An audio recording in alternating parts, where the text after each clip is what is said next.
Hi everyone. I've been asked over and over to make a video on what breakthrough is all about.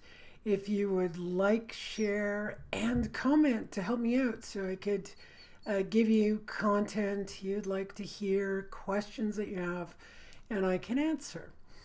So today I'd just like to give a little overview of what breakthrough is. It's a very in-depth field. You could almost say breakthrough is a process of self-realization. And what we do is we have a particular protocol that helps us look at a trigger in our lives. And what does a trigger do? Well, it actually catalyzes a particular trauma that you have in childhood. So it could be a stranger that triggers you. You could be in traffic and something triggers you, or it could be a lot more complex. And we use this trigger to question what our convictions are. And once we question those convictions, there are many things going on with them in us. First of all, the nervous system and the myelin sheath. The myelin sheath has been shown to be quite flexible. So the moment we see the conviction we hold, then the myelin sheath begins to shift. So it's not about changing your beliefs. It's not about finding new ones. It's not about conflict resolution. It's really about our own traumatic experiences. And those experiences usually they occur between 0 and 4 years old. Now, why would it be then? You might ask yourself, why are you picking this age group? Well, if you have some time to observe children, you'll notice they go through different processes. They go through different moments of understanding. So, or even physiological. So a child needs myelin sheath to be able to walk. So you can't teach a child to walk. The child's going to walk the moment the myelin sheath actually develops. So there's no pushing a child to walk or thinking it's slow or fast. It's just going to be based on its biology. Now, when you think of our consciousness, we have undifferentiated consciousness between 0 and 4. So what does that look like? Well, oftentimes a child, you'll notice, doesn't have separation between self and the other. So there's a period of time where around 2 or 3 where they'll say, me, that's mine, mine, mine. They don't see a difference. They don't know that it's yours and mine. So that consciousness is completely open. They don't have separation. It's only when our consciousness at around 4 years old becomes differentiated. Then we differentiate between ourselves and the other. Okay, so now that that's happening, and we know that's happened to us, what's occurring before 4 years old that we would call our trauma or our identity? So in breakthrough, we look at the identity basically as the trauma. So if I have an identity that I believe I'm bad, that's going to be my trauma. So during this period of time, 0 to 4, you can watch children or remember yourself as a child. You come into the world, and whatever you believe is possible. You could believe there are past lives. You can say, well, that's fine. But you will notice that every parent, and you might notice, there are so many similarities between the stages of development for every child between 0 and 4, and later as well, but we're working between 0 and 4 for the moment, that there are also many, many differences between children. They will do things differently. Now, a lot of it can be based on programming, but from 0 to 4, if the consciousness is undifferentiated, the child will perceive the environment based on whatever they came in with. Whether you call it DNA, whether you call it personal essence, it really doesn't matter. Then, when the child is exploring the world, because the consciousness is so open, they explore the world, they go into play and they play around with the world, and all of a sudden something might come in that is someone else's programming. So the parents' programming, a friend, a siblings, that programming or belief system or conviction comes in.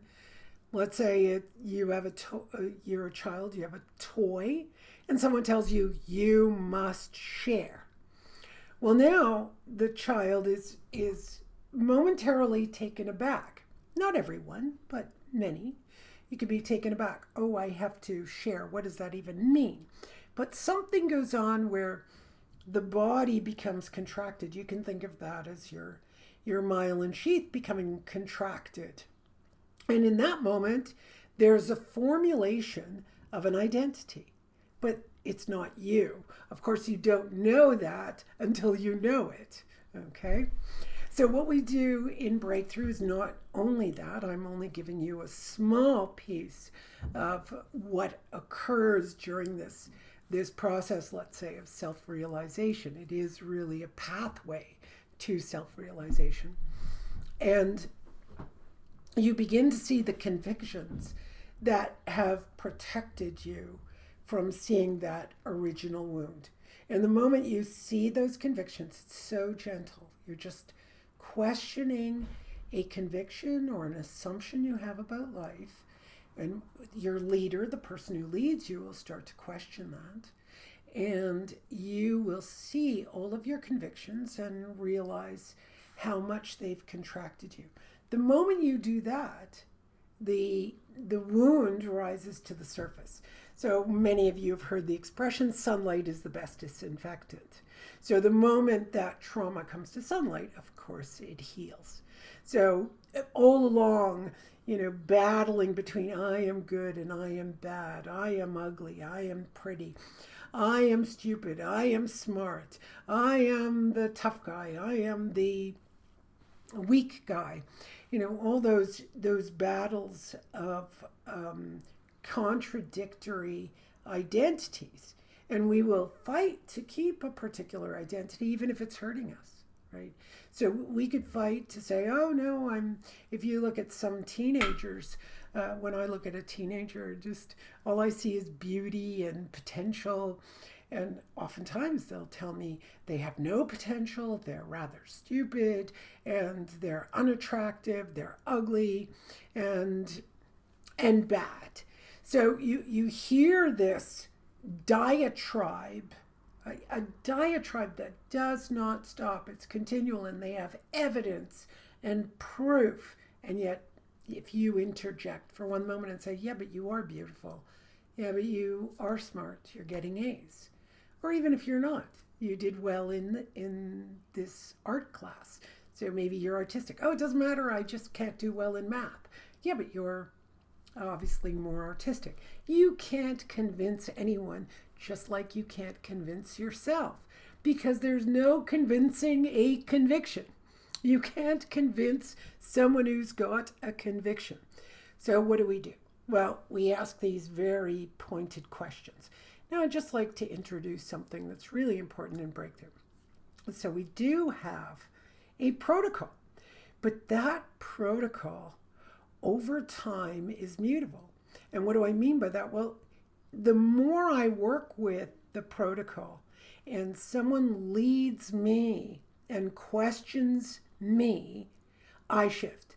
But then that contributes to my capacity to lead someone else and how I question. So it deepens our abilities and our consciousness, our awareness. All of those limiting beliefs and convictions start to melt away, and we keep coming up with deeper and deeper questions. So people often ask me, how can you keep doing this year after year? Well, it never changes. It's a constant process. It's almost like evolution itself. Yet if you understand the process of self-realization. It's huge. It's massive to realize, that we are not limited in our consciousness at all, but yet we perceive, oh, but I'm limited because I'm not smart enough in this, or I'm limited because I have a disability, or I'm limited because I can't walk, or I'm limited. No, we don't have limitation whether we can walk or not. So I'd really like to encourage all of you to join me. I teach classes, so you're welcome to take those. But I also give weekly groups wherein we could explore a particular topic, we can explore different concepts, and that exploration starts to work with the flexibility, our neuroplasticity. Right? So the more convictions we have, you can imagine, if I am convinced of something, it becomes rigid, right? If you think of a young person saying, oh, I'm too ugly, I'll never have a relationship. Well, that's a conviction. That's not possibly true. You can look around the world. There are people who have partners. They can be, smart, unattractive, attractive. There's always someone more attractive than someone else, and in the end, being attractive usually is in the eye of the beholder, to use another familiar adage. So, but the individual will think that it is impossible for anyone to see that they are attractive in any way. So here we go. Come on this journey. It's a beautiful, never-ending journey until it ends. And why would you do it? Why would you even, partake in this? Well, the freedom that comes with your flexibility is phenomenal, right? It does so much. So during the years of doing this, I developed spinal stenosis, and it has caused a lot of problems in walking. It's very difficult, but it doesn't change my dynamism. It doesn't change the possibilities and the potentials of what I can do, despite that I can no longer jog and I can no longer go for 2 to 3 hour walks that I used to enjoy, or I used to read and walk for many, many hours, and I can't do that anymore. But doesn't preclude me from doing particular exercises. It doesn't preclude me from enjoying my work. It doesn't preclude me from enjoying people, right? So, I think that's so important to say that. Oftentimes, even Esther Veltheim is the creator of BreakThrough. She developed the system, and we all continue to work together, and it evolves. And one of the things she always says to me, I'm fascinated by, I'm always amazed by how you see the glass half full. And I think, well, maybe I did that before I came to BreakThrough, which I've been in since 2005. But certainly BreakThrough has helped me, break through any kind of convictions. So just because something goes wrong, our bodies are constantly changing. And if you imagine that life itself is comprised of change. We are going to be born. And the moment we're born, it's often said that we start the process of death. We're constantly transforming. We're not going to be the same. I'm never going to have the face I had of a 20-year-old or a 28-year-old. I'm never going to have the body of a 28-year-old. I am in a different phase of life. And it has its advantages. It has disadvantages. Big deal. What are all the potentials? So, please join me. My email is leurbanretreat@gmail.com. You can find me on Facebook, Terry-Ann Nikitas, or Le Urban Retreat. You can find me online. It's really simple. I'll put my email in the in whatever social media. I'll post this in YouTube, etc. If you can't get to me, of course, write to me at leurban, urban, URBAN, retreat, RETREAT @gmail.com. If you think you know someone who would benefit, or even if you don't know anyone, please like and share this video. Thank you so much. Have a great day and hope to see you online. Bye.